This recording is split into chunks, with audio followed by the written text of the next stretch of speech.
Mateus, capítulo 7, versículos 15 a 23.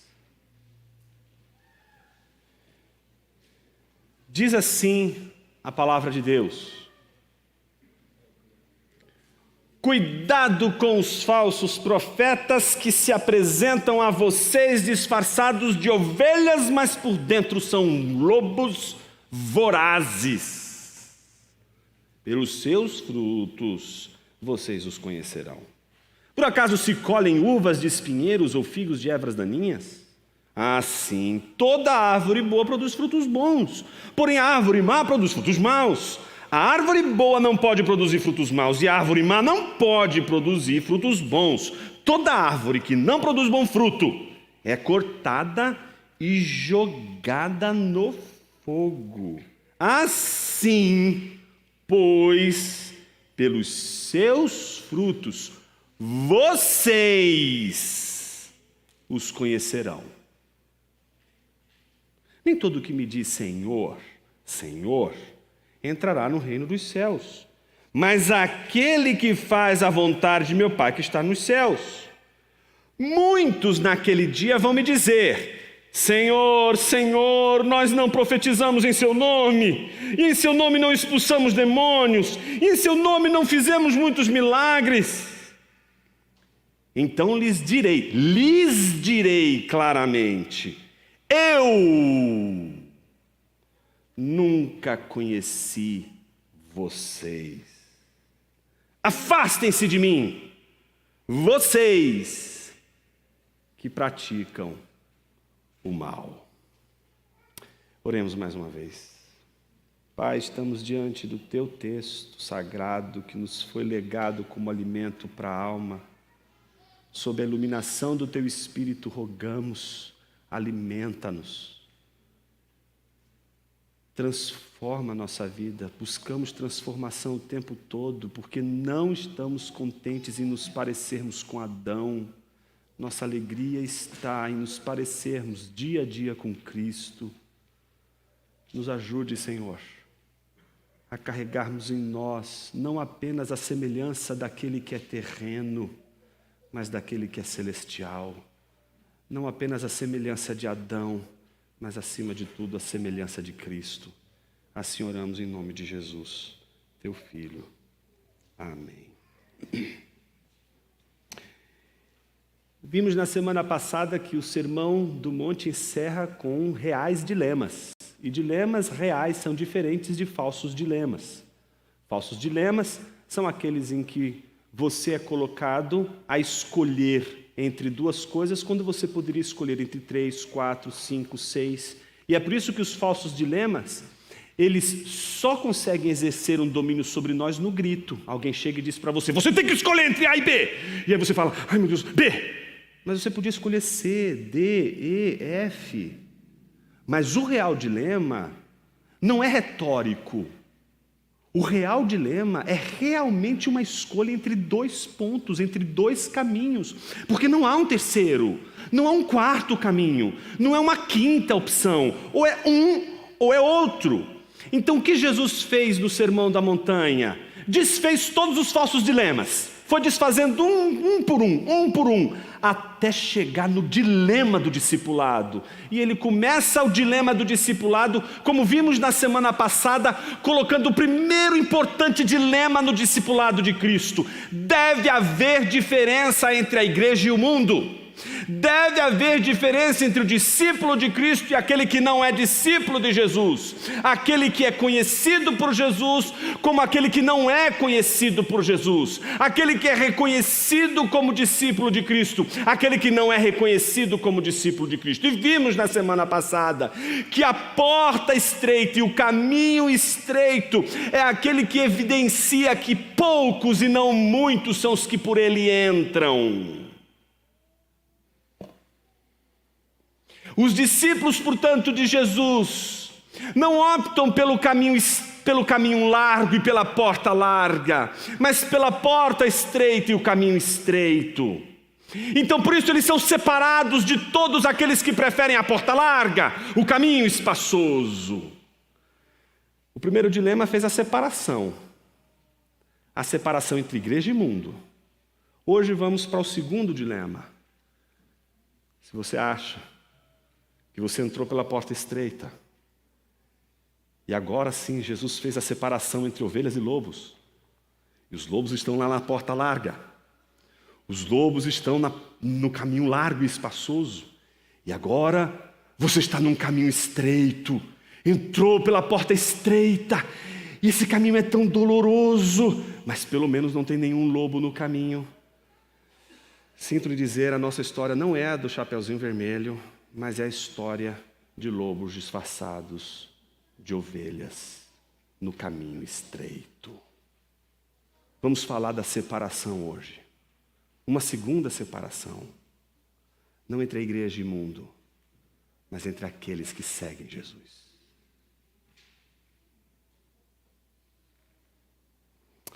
Vimos a decisão do caminho, que implica uma decisão em seguir a Jesus e, portanto, não seguir o caminho dos muitos que optam pela porta larga e o caminho largo e espaçoso. Hoje a decisão é das influências. A palavra influência para a gente hoje é muito forte, dos influenciadores, que no contexto bíblico a gente poderia chamar de profetas, aqueles que influenciam, aqueles que de alguma forma orientam, trazem direção. Então, como Jesus apresenta a sua exortação aos discípulos para que tomem uma decisão, já que eles estão no caminho estreito e precisam tomar uma decisão entre Cristo e os falsos cristos? Jesus vai oferecer, nessa segunda parte do seu ensino final do Sermão da Montanha, dos versículos 15 a 23, uma orientação, seguindo o mesmo padrão cíclico que a gente encontrou no Sermão da Montanha. O que ele vai oferecer para a gente? Uma exortação.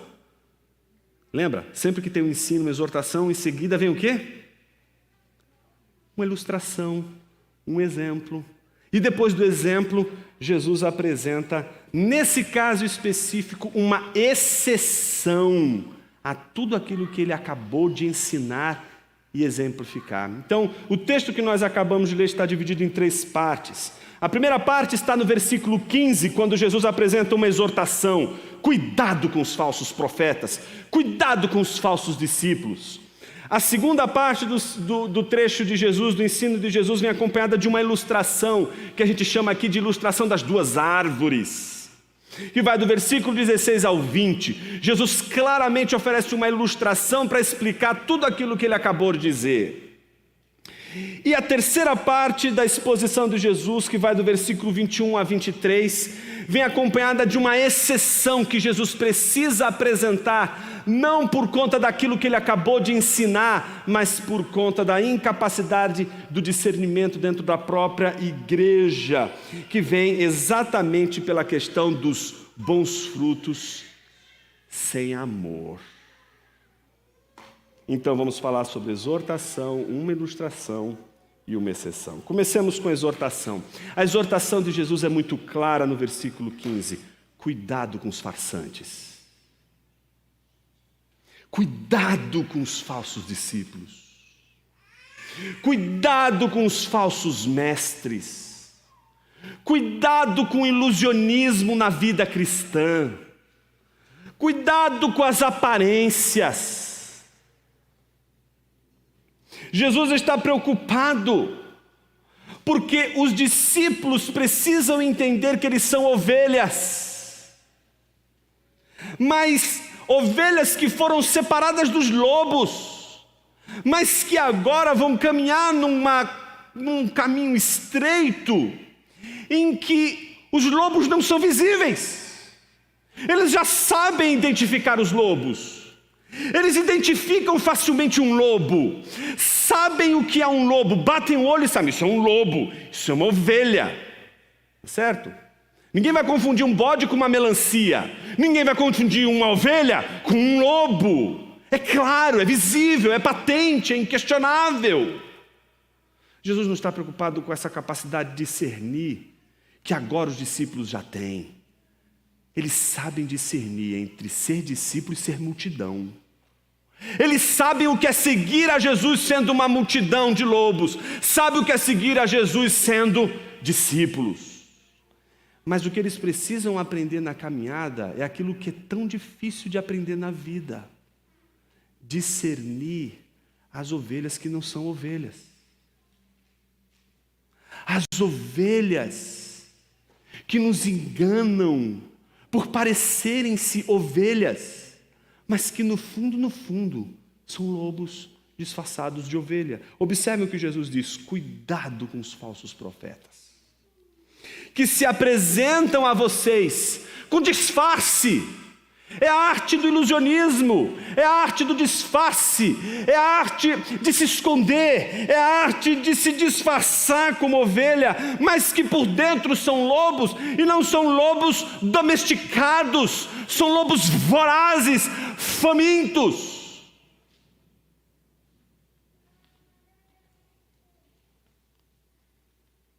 Um lobo voraz diante de uma ovelha não vai pensar duas vezes em destroçá-la, porque ele é lobo. Só uma ovelha fica à vontade do lado de uma outra ovelha, porque ovelhas não comem ovelhas. Ovelhas sentem-se seguras do lado de outras ovelhas. Mas quando uma ovelha está do lado de uma outra ovelha, que para ela é uma ovelha, tem cheiro de ovelha, tem cara de ovelha, a voz é meio estranha, não parece a voz da vovozinha, é uma voz meio estranha, mas quem vê cara não vê coração, não é mesmo? Mas tem alguma coisa estranha ali, mas é ovelha, e a gente fica vulnerável. Então Jesus está chamando a atenção dos seus discípulos: tomem cuidado. Imagine que você esteja numa roda com Jesus e você seja um dos 12. Imaginou isso? E Jesus acaba de falar para você: cuidado com a ovelha disfarçada de lobo. Você, naturalmente, vai dizer: meu Senhor, eu acho que eu já passei, porque eu só vi ovelha até agora. Eu só estou vendo ovelha. Eu olho do meu lado, eu só estou vendo ovelha aqui. Você não acha que Jesus estaria ali naquele exato momento criando aquela intriga, sabe, aquela coisa do tipo, está tudo uma paz, tudo uma harmonia, está todo mundo tão bonitinho ali, um bando de ovelhas juntinha, tudo arrumadinho, está tudo em paz, está tudo tão tranquilo. Aí Jesus chega e diz assim: tem um monte de lobo aqui. O que você acha que isso vai gerar? O olhar ortodoxo. O olhar ortodoxo. Meu Deus, eu preciso descobrir o desgraçado do lobo disfarçado de ovelha. Aí pronto, a gente fica com aquele olho, né? Aí é o olho que não para. Deixa eu vigiar esse irmão, deixa eu vigiar aquela irmã, deixa eu vigiar aquele irmão de lá. Eu vou olhar para todos os cantos, eu quero descobrir onde está esse lobo maldito. Ou então você faria a seguinte pergunta para Jesus: Senhor, eu não sei, minha faculdade é outra, eu não sou formado em lobocentrismo. Não sei identificar lobos, né? Eu tenho dificuldade enorme. O senhor é mais experiente com os lobos, não é? O senhor poderia dar para a gente aqui uma receita de como identificar um lobo? O senhor poderia dizer para a gente como que a gente descobre um lobo? Como que a gente sabe o que é um lobo? Então imagine que depois de Jesus dizer aos discípulos: cuidado com os lobos disfarçados de ovelhas, Jesus já sabe que os seus discípulos têm uma pergunta: mas como eu vou saber? Se eles são parecidos, se eles são idênticos, eu não consigo enxergar o lobo quando ele está disfarçado de ovelha, como eu vou descobrir? E aí Jesus dá uma ilustração, Jesus explica como eles vão fazer para descobrir e encontrar um lobo disfarçado de ovelha. É muito simples o argumento de Jesus. Então, antes de explicar como que eles vão fazer, Jesus vai dar uma historinha para eles, vai dar um exemplo, vai dar uma ilustração. E aí vem o versículo de número 16 a 20, é a ilustração de Jesus. Veja como começa o versículo 16: pelos seus frutos vocês. Jesus não está falando dele, Jesus não está falando de Deus, Jesus não está falando do pastor de uma igreja. Jesus está falando de todos os discípulos. Jesus está dizendo: vocês conhecerão. Mas como? Pelos frutos. Pelos frutos. É pelos frutos que a gente alcança o discernimento.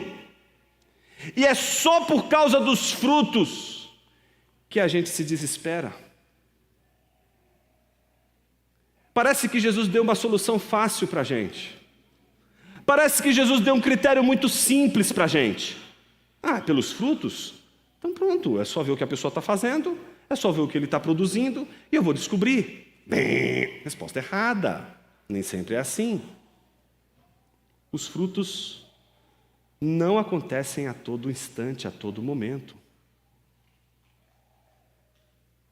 Eles demoram. Eles demoram. Então observe o que Jesus está dizendo. Pelos seus frutos vocês conhecerão. Por acaso se colhem uvas de espinheiros ou figos de ervas daninhas? O que Jesus está dizendo? Olha, primeira coisa importante. Observe a natureza das árvores. Elas possuem uma natureza. Por mais que você disfarce uma macieira, tá certo? Para que ela te assombre e você não descubra qual é o seu fruto. O fato de você escamotear uma macieira, modificar a aparência de uma macieira, não significa que porque você fez isso, ela vai, a partir daquele momento, produzir uma jaca. Você pode podar, você pode fazer o que você quiser, você pode pintar, você pode fazer o que você quiser. Uma macieira vai produzir maçã. Ponto. E por quê? O que Jesus está querendo dizer? Que os frutos seguem a natureza daquele que os produz. É simples assim. Uma árvore não pode produzir um outro fruto que não seja da sua própria natureza e espécie. É como a geração. Você gera seres humanos. Você não gera um abacate. Então, estou vendo o Arthur ali no colo da Suelen e do Igor. O Arthur é da mesma natureza. Segue a mesma natureza do Igor e da Suelen. Igor, você é corintiano? Está salvo, seu filho. Então, perceba, segue a mesma natureza. Segue a natureza. O que é a natureza? Ele não pode ser de outra ordem. Mas quanto tempo levou para o Arthur chegar até aqui e a gente conhecer ele? Levou tempo. As árvores não ficam assim produzindo fruto toda hora. Olha, vamos descobrir quem eu sou. Não, o que Jesus está ilustrando é que as árvores produzem o seu próprio fruto, mas veja o que ele diz: toda árvore boa produz frutos bons, porém a árvore má produz frutos maus. A árvore boa não pode produzir frutos maus e a árvore má não pode produzir frutos bons. Então ele está dizendo o seguinte: se você é um regenerado, você vai produzir frutos dessa obra de Deus na sua vida. Não tem como você ser regenerado e produzir o fruto de um irregenerado, de não regenerado. Não tem como você produzir um fruto diferente, porque a obra da regeneração não é sua, não é algo que você faz, é Deus fazendo em você. Deixa eu te dar um outro exemplo. Aliás, um dos exemplos mais importantes da vida na igreja. Por que é importante, uma das razões pelas quais é importante você fazer parte de uma igreja? Porque você não vai ter o fruto do Espírito sozinho na sua casa. Não é só a ceia que vai ser esquisita você celebrar. Você não vai ter o fruto do Espírito. O fruto do Espírito é algo que Deus faz na vida de alguém para que você possa provar desse fruto. Então você precisa de uma árvore. Paulo está dizendo isso, que o seu irmão é uma árvore, e o Espírito de Deus atua nele, e ele vai produzir um fruto, e as árvores não comem seus próprios frutos. A árvore é o símbolo da Trindade, é o signo da Trindade, é a simbologia bíblica desde o Éden da doação. Só um cego não enxerga o porquê o pecado foi trazido ao mundo no contexto de uma árvore. Porque a árvore representa de todos os elementos da criação, aquela que produz algo que é doado para um outro. Existem árvores, e árvores produzem fruto, e elas produzem um fruto que não é para elas mesmas. Deus cria o mundo, produz o mundo e doa o mundo. A igreja, ela é criada e gerada por Deus para ser como uma árvore doadora. Ela é a recepção do Espírito de Deus numa medida e numa proporção tal que, se o Espírito de Deus age numa igreja, essa igreja é frutífera, ela produz frutos. Então, o fruto do Espírito não é para você. É uma obra do Espírito em você, maravilhosa, uma obra que Deus faz maravilhosa, é algo tremendo que Deus faz na sua vida. E você está achando que é para você. Mas não, filho, tudo isso que eu fiz não foi para você, foi pensando no seu irmão. É ele que vai desfrutar de tudo isso que Deus está fazendo em você, e não você. Por isso que a gente vai perceber a vida cristã e a membresia como uma alimentação coletiva de uma ação do Espírito na vida da igreja. E essa ação vai produzir fruto.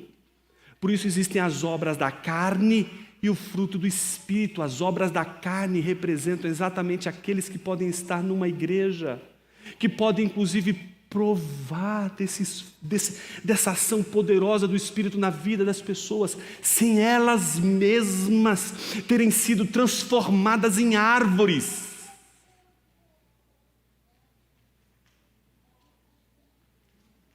Então há uma diferença da natureza do fruto de um regenerado para a natureza do fruto de um não regenerado. Essa é a primeira lição de Jesus. A segunda lição que está implícita no texto: a árvore boa não pode produzir frutos maus, e a árvore má não pode produzir frutos bons. Toda árvore que não produz bom fruto é cortada e jogada fora. Assim, pois, pelos seus frutos vocês o conhecerão. Então, quando Jesus está dizendo e retomando, pelos seus frutos vocês conhecerão, o que Jesus está dizendo para você que tem um olhar ortodoxo, que está procurando a próxima vítima? Ele está dizendo para você: espere, espere, espere. Jonas, você traduz isso para mim? Deixa eu traduzir de outra forma.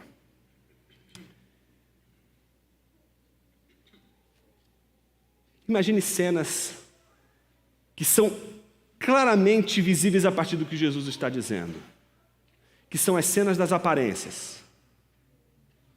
Pessoas boas que parecem más, Jesus está dizendo que mesmo que elas sejam boas, mesmo que pareçam más, elas vão produzir bons frutos. O que Jesus está dizendo, pensando nesses termos, pessoas más, com aparência boa, elas não vão produzir, por causa da aparência boa, frutos bons. Elas vão produzir frutos maus. Suponhamos que você seja uma pessoa injustiçada. Suponhamos que você esteja sob a acusação de quem você não é. Qual é a nossa confiança? O que Jesus está dizendo para a gente? Espera. Você vai dar fruto. Você vai dar fruto. Em 2014 eu tive uma conversa muito franca com o Dr. Shed. Foi uma conversa muito importante para a minha vida. E todas as viagens que a gente fazia, ele fazia isso em todas as viagens. O que ele fazia? Chegava no hotel, a primeira coisa que ele perguntava para o recepcionista é: onde a gente pode fazer uma boa caminhada aqui? Aí ele sempre dizia onde. Por quê? Todas as vezes que ele chegava e conhecia, no dia seguinte, 5 horas da manhã, ele estava ali para fazer a sua caminhada de 1 hora, 1 hora e meia. Né? Eu não vou dizer para vocês que fui em todas não, porque era difícil acompanhar o velhinho. Mas 5 horas da manhã ele estava ali caminhando. Eu me lembro que numa dessas caminhadas, acho que isso foi em Teresina, se me falha a memória, a gente foi dar uma volta. Eu estava cheio de conflitos. E eu me lembro que ele disse assim para mim, com todas as letras: Jonas, seu testemunho é sua melhor defesa. Não abra a boca. Não fale. Não dê um pio. Quando ele falou isso, eu já tinha falado, irmãos. Eu já tinha dado, não era um pio, eu já tinha, a gente tinha, sabe o galo quando está desesperado? Já tinha feito tudo, já. Eu falei, e agora, Senhor? Já foi. Ele disse, seu testemunho será a sua melhor defesa. Aí ele me contou a história da árvore. E qual é a história da árvore? A história da árvore é essa. Você vai dar seu fruto. E seu fruto vai aparecer. E é Ele que vai testemunhar. Não é sua palavra. Não é o que você diz sobre você. Não é nem o que o outro diz sobre você. É o seu fruto. Esse fruto vai testemunhar sobre você. Deixe Ele testemunhar. Só que isso se traduz na vida pastoral também de uma maneira incrível, meus irmãos. Porque o que a gente quer fazer quando a gente está numa igreja? Vamos eliminar os problemas. Vamos cortar a cabeça. Eu quero arrancar, não é a erva daninha, eu quero tirar daqui tudo que não presta. É isso que a gente quer fazer. E aí o que acontece? O nosso olhar passa a ser o olhar. Não vou piscar, não pode ter. E o que Jesus está dizendo é, deixa. Aí você está falando assim, mas Senhor é um falso discípulo. Senhor é um falso mestre. Jesus está dizendo o quê? Deixa. Ele vai dar o fruto. Chega uma hora que ele tem que dar o fruto. E eu nunca vou me esquecer o que o Dr. Shedd disse. Jonas, você acha que uma árvore pode chegar no momento em que todas as árvores têm que dar frutos? Elas dizem assim, não, eu não vou dar meu fruto agora.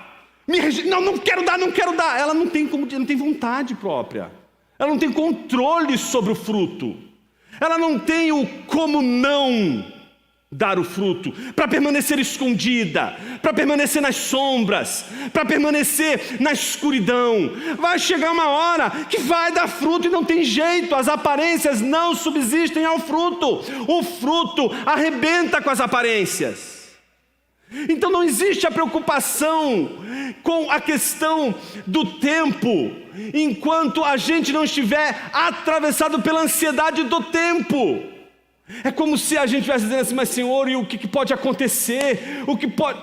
Jesus está dizendo, você não tem como saber, criatura. Você vai olhar para uma pessoa e você vai achar que ela é piedosa, mas no fundo, ela é o cão. Você vai olhar para uma pessoa e você vai ver, sabe aquelas as mazelas da vida humana. Você vai olhar e falar, nossa, que pessoa difícil. Ai, como eu não queria viver com essa pessoa. Mas ela tem piedade, ela está com o coração quebrantado, ela é um regenerada, ela é uma pessoa que fez a sua profissão de fé, confessa a sua fé em Jesus Cristo. Ela tem um monte de problemas, ela tem um monte de dificuldades, mas ela crê em Jesus, é temente a Jesus. Ah, mas não tem cara de crente não, vamos montar não. Jesus está dizendo, é com tempo. Deixa o tempo vai mostrar, o tempo vai revelar o fruto, e quando o fruto aparece, é inconteste. Naturalmente você deve estar se perguntando assim, mas Jonas, é simples assim? É simples assim. O lobo dentro da igreja, quando é disfarçado de ovelha, a igreja não precisa nem do Espírito Santo para identificá-lo. Ela tem no fruto o critério que Jesus deu para identificar. É fácil, é patente. Por isso, uma igreja que reconhecendo o falso mestre, e reconhecendo o falso mestre, o falso discípulo, pelo fruto ruim, e não corrige, não separa, essa igreja está desonrando o nome de Jesus. Porque ela tem todas as condições de identificar o lobo disfarçado de ovelha e agir com a disciplina do Senhor. Mas Jesus não para aqui, né, meus irmãos? Jesus não para naquilo que nós, eu e você, podemos conhecer. Jesus vai parar no ponto mais difícil da caminhada cristã, e é o desfecho do nosso sermão de hoje. Se você acha que era difícil separar ovelhas dos lobos, né, ou separar a igreja do mundo, e já percebeu, não é tão difícil assim. E agora fala, puxa vida, difícil, né? Porque agora dentro da caminhada com Cristo, dentro do povo de Deus em peregrinação, eu tenho que tomar cuidado com o lobo disfarçado de ovelha. Pois é, mas esse ainda não é o pior, não é o mais difícil. Esse ainda é o fácil. É fácil identificar o lobo disfarçado de ovelha. A gente só precisa ter paciência. Tem que ter tempo, porque o lobo se enrola. O mais difícil não é esse. O mais difícil vem a seguir. Que alguém poderia simplesmente ali, diante de Jesus, um dos discípulos, e fazer a seguinte pergunta: mas Senhor, e se os frutos forem bons? Será que há alguma possibilidade de, mesmo produzindo um fruto bom, alguém ser rejeitado, alguém não ser aceito? Observe então a terceira e última parte da exposição, que está centrada nos versículos 21 a 23, que é a separação última que acontece dentro do povo de Deus, do povo dos discípulos de Cristo. Versículos 21 a 23, veja o que diz: nem todo que me diz Senhor, Senhor, entrará no reino dos céus, mas aquele que faz a vontade de meu Pai que está nos céus. Muitos naquele dia vão me dizer: Senhor, Senhor, nós não profetizamos em seu nome não expulsamos demônios, em seu nome não fizemos muitos milagres. Meus irmãos, todas elas são obras boas, tudo isso é fruto bom. Eles estão dizendo: porque estamos condenados? Porque o Senhor nos condenou, se os frutos são bons? Talvez essa seja a sua dúvida maior nessa manhã. Talvez você não tenha dúvida entre identificar um discípulo de Cristo e alguém que não é um discípulo de Cristo. Talvez você saiba fazer a diferença entre lobos e ovelhas.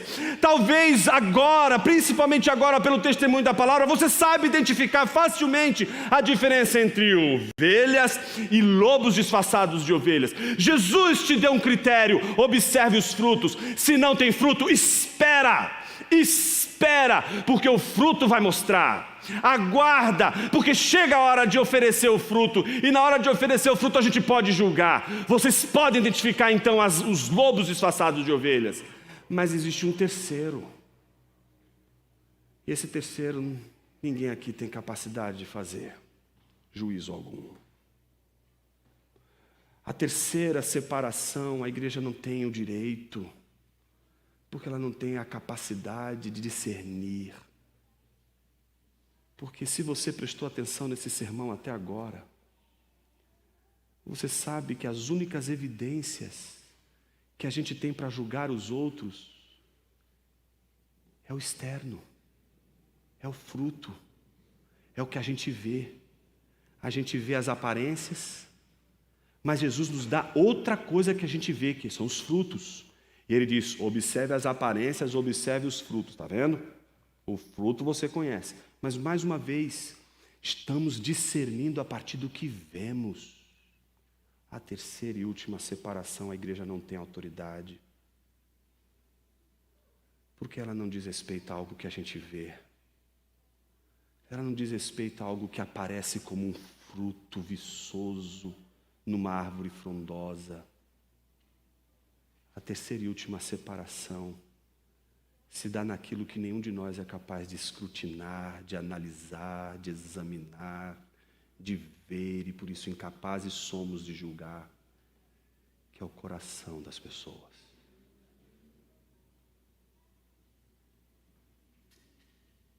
Observe o que Jesus diz. Vocês fizeram bons frutos, expulsaram demônios, fizeram a obra do Senhor, foram crentes, viveram a vida produzindo bons frutos. Alguém poderia agora olhar assim, mas Senhor, são bons frutos, e o Senhor disse que se os frutos são bons, e a árvore, portanto, é boa, é isso que importa. Mas agora Jesus vai dizer algo importantíssimo. Ele diz: então lhes direi claramente. Ele não está dizendo a igreja. A igreja conhece pelos frutos. A igreja julga pelo que ela vê. A igreja julga pelo que ela enxerga. A igreja julga pelo que ela observa. Mas Jesus está dizendo: eu nunca conheci vocês. A gente abriu o nosso culto falando sobre isso, meus irmãos. Observe o que Jesus está dizendo: eu nunca conheci vocês. Precisa parar tudo agora, porque se você não parar agora e prestar atenção nisso, você vai entender totalmente errado tudo aquilo que Jesus está dizendo. Primeira coisa importante, Jesus aqui está falando de conhecimento intelectual. Lembra do olhar ortodoxo? Eu tenho que ver tudo. Jesus está falando de algo que ele desconhece? É sério que você pensou nisso? Que Jesus, quando disse eu não vos conheço, é como se Jesus não soubesse quem são aquelas pessoas que ele está dizendo não?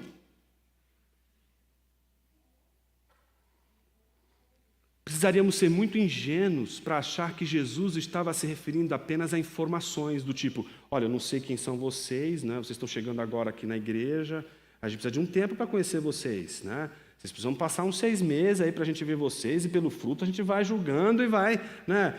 Não, Jesus não está dizendo isso. Jesus está dizendo: eu não conheço vocês. Mas em que sentido? A palavra conhecer na Bíblia, meus irmãos, ela é tão poderosa,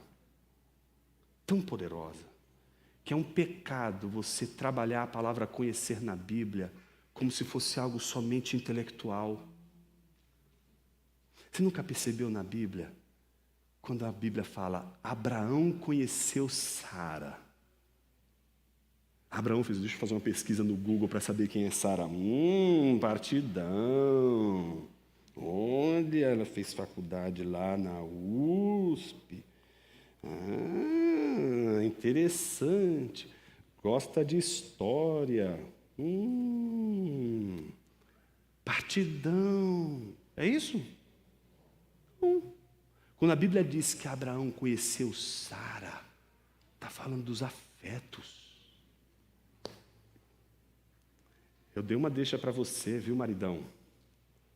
Nesse exato momento, quando você conheceu sua esposa, você não olhou para ela e disse assim: dadas as seguintes conclusões que eu tiro olhando para ela, dizendo assim: tá, acho que serve.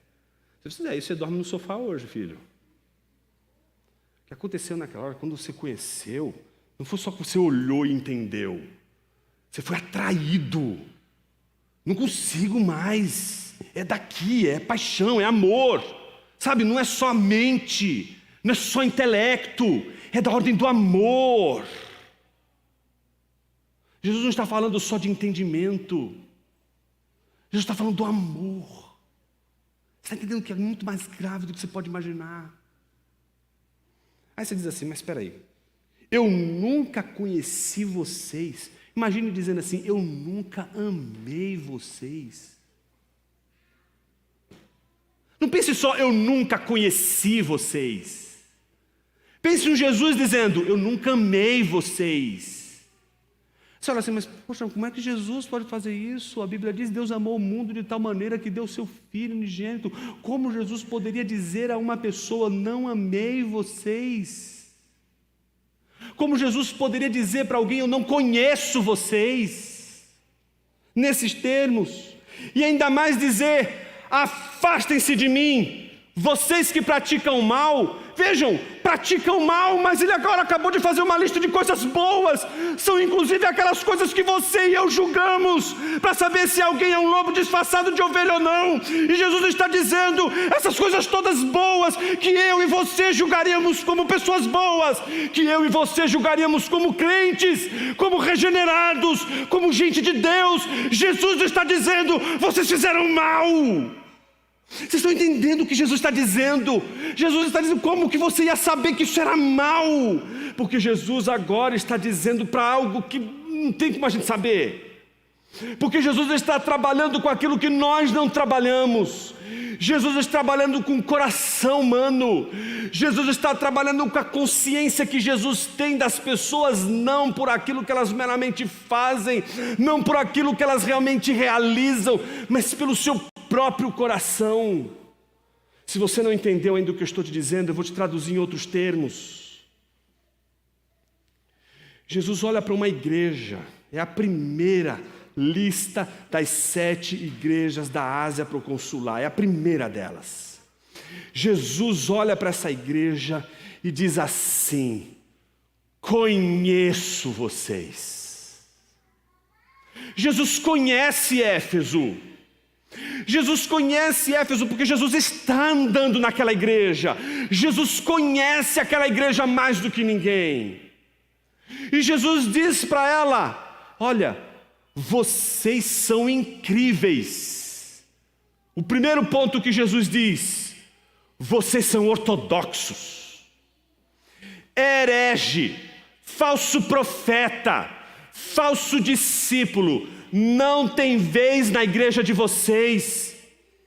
Eu estou abismado com o fato da sabedoria com a qual vocês lidaram com os nicolaítas. Para quem não sabe o que é um nicolaíta, nicolaíta era alguém que se dizia apóstolo sem ser apóstolo. A gente não sabe o que é isso hoje. Mas naquela época, algumas pessoas se diziam apóstolas, quando na verdade não eram. Então a igreja reconheceu essas pessoas que não eram verdadeiros discípulos, não eram verdadeiros pastores, eram falsos pastores, falsos profetas. A igreja reconheceu e disciplinou, expulsou aqueles homens falsos ministros da sua igreja. E Jesus disse: eu os louvo por isso, louvo por causa da vossa perseverança diante das lutas e das perseguições. Vocês estão aqui firmes, vocês não desistiram do evangelho, vocês estão sendo perseguidos, vocês estão sendo questionados e vocês não abriram mão do evangelho, vocês são perseverantes. Terceiro motivo pelo qual eu louvo vocês: não há um sofrido entre vocês, vocês se ajudam tanto, vocês são tão amorosos uns com os outros, que ninguém sente falta de nada. Ninguém tem falta de nada. A igreja de vocês é maravilhosa, todo mundo é suprido. Vocês tratam os domésticos da fé com respeito, com compromisso, com amor. Nisso vos louvo. Jesus está louvando os bons frutos daquela igreja. Jesus está dizendo o quanto Ele é alegre por aqueles frutos que ela produz. Mas Jesus olha para a igreja e diz assim: tenho, porém, contra ti. Não é Satanás, não é mais um falso profeta, não é um ímpio contra. É Jesus contra eles.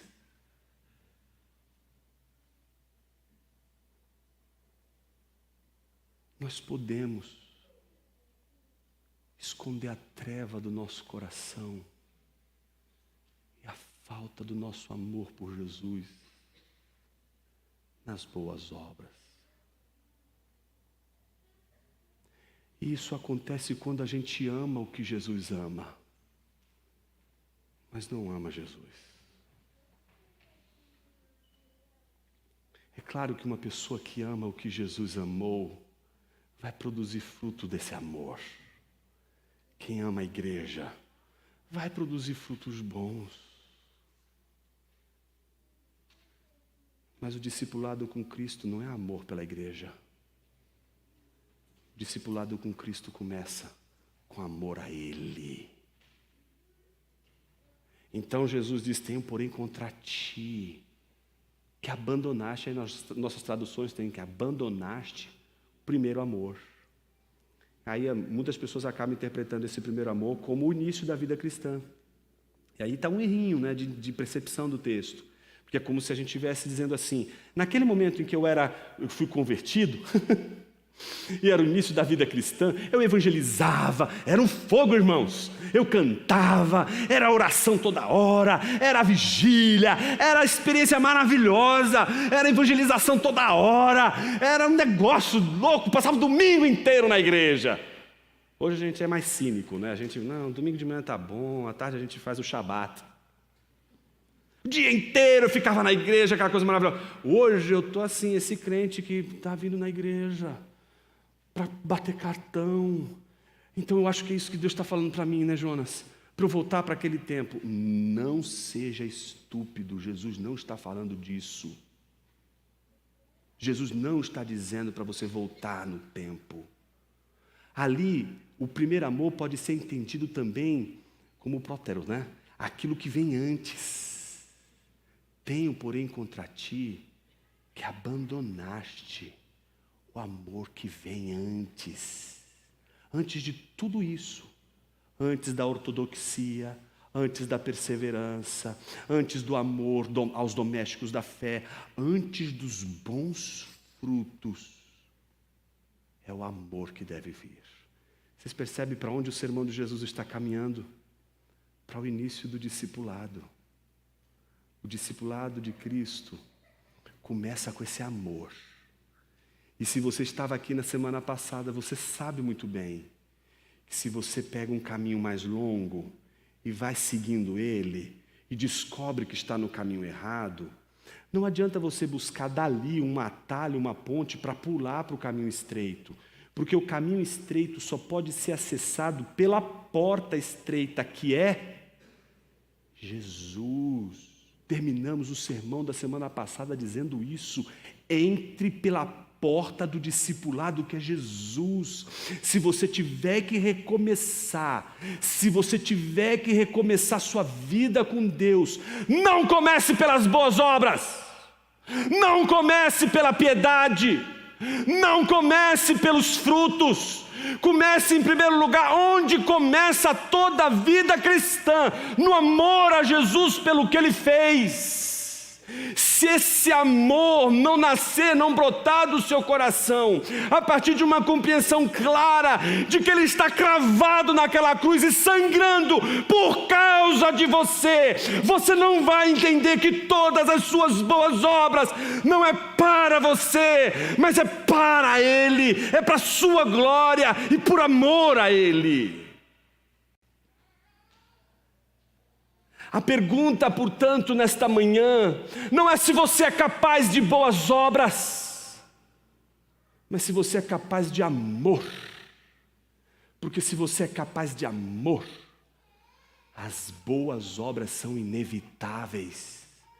Por isso, não pegue um atalho, entre pela porta, e a porta estreita, singular e única é Jesus Cristo.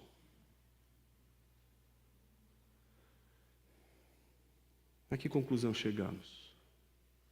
Se eu e você somos discípulos de Jesus e estamos ouvindo o sermão dele, ele está dizendo: não se confunda com os lobos, seja ovelha. Entre as ovelhas, tome cuidado com os lobos disfarçados de ovelhas.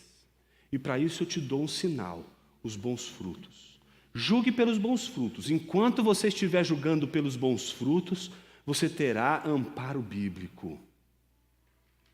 Mas existe um julgamento que não pertence mais à igreja, que não pertence mais a você, que pertence a Ele.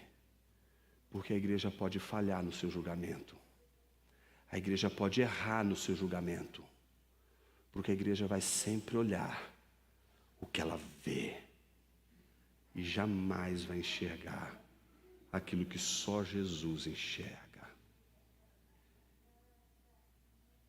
E talvez a experiência mais dolorosa não seja dos lobos disfarçados de ovelhas, mas a daqueles que acreditam que lá no final vão poder dizer para o Senhor: eu te amei, eu te amei, veja as minhas obras. Jesus vai olhar e vai dizer: não te conheço. Imagine alguém que diz para você que te ama e diz que a prova desse amor é o cartão de crédito que te deu, o dinheiro, os presentes. Imagine alguém que te ama te dando um monte de presentes e dizendo assim: eu te amei, você tem que me amar, eu te amei. Você não amou, você comprou. Se você é um piedoso, está praticando boas obras e achando que as suas obras vão te salvar, você está comprando com um dinheiro muito baixo, miserável, um sangue do qual você nunca seria digno. O sangue de Jesus não é derramado sobre aquele que acha que pode pagar por esse sangue. O sangue de Jesus é derramado somente sobre aqueles que dizem: eu não tenho, Senhor, nada, eu não tenho boas obras, eu não tenho bons frutos, meu coração é vil, salva-me, Senhor. É para estes que o sangue de Jesus foi derramado. E se você é um piedoso, que tem produzido bons frutos, para ter a certeza no juízo final de que Deus salvará você por causa das suas boas obras, arrependa-se hoje do seu pecado, arrependa-se da sua falta de amor, e arrependa-se do maior de todos os pecados que você poderia cometer na face da terra, que é querer comprar o sangue de Jesus com seu fruto. Arrependei-vos, diz a palavra do Senhor. Jonas, a salvação para mim? Ah, meu irmão. Ah, minha irmã. O que eu devo fazer? Nada. Você só tem que amar o teu Senhor. Ah, Jonas, eu não consigo amar. Então está faltando uma outra coisa aí. Está faltando você odiar você mesmo. Você já tem um Deus e já ama Ele mais do que o seu Senhor. E Jesus disse que se você não odiar pai, mãe e tudo mais que te impede de amar única e exclusivamente a Deus, você não pode ser discípulo de Jesus. Ah, Jonas, isso quer dizer que eu tenho que botar e me martirizar, me odiar. Não. Você tem que só encontrar algo que seja capaz de provocar mais atração em você do que a sua imagem no espelho. Você precisa encontrar Jesus. E é bom encontrar Jesus, meus irmãos. Não importa se é numa balada, não importa se é dentro da igreja, não importa se é como um filho perdido no meio de uma sujeira sem fim, dando comida para os porcos, não importa se é na casa do Pai, vivendo na casa do Pai, o que importa é encontrar Jesus e entrar pela porta estreita. Eu queria orar com você nessa manhã, para que você que entrou pela porta estreita possa no mínimo agora dizer: Senhor, eu não posso comprar o teu sangue, E se o seu sangue foi derramado, é porque o Senhor me ama. Como o Senhor poderia me amar? Não é, Senhor, saiu no lucro me amando, hein? Sou uma pessoa tão legal. Não é, Senhor, obrigado porque o Senhor me amou. E a você, que tem dedicado-se às boas obras, mas percebeu que falta o amor que vem antes. Talvez você tenha que reconhecer que, na verdade, elas não são boas obras. São, como Jesus disse, obras más, que parecem boas, mas que no fundo, representam apenas a vontade de alguém ser salvo pelas próprias obras. Vamos curvar nossa cabeça, meus irmãos, e orar.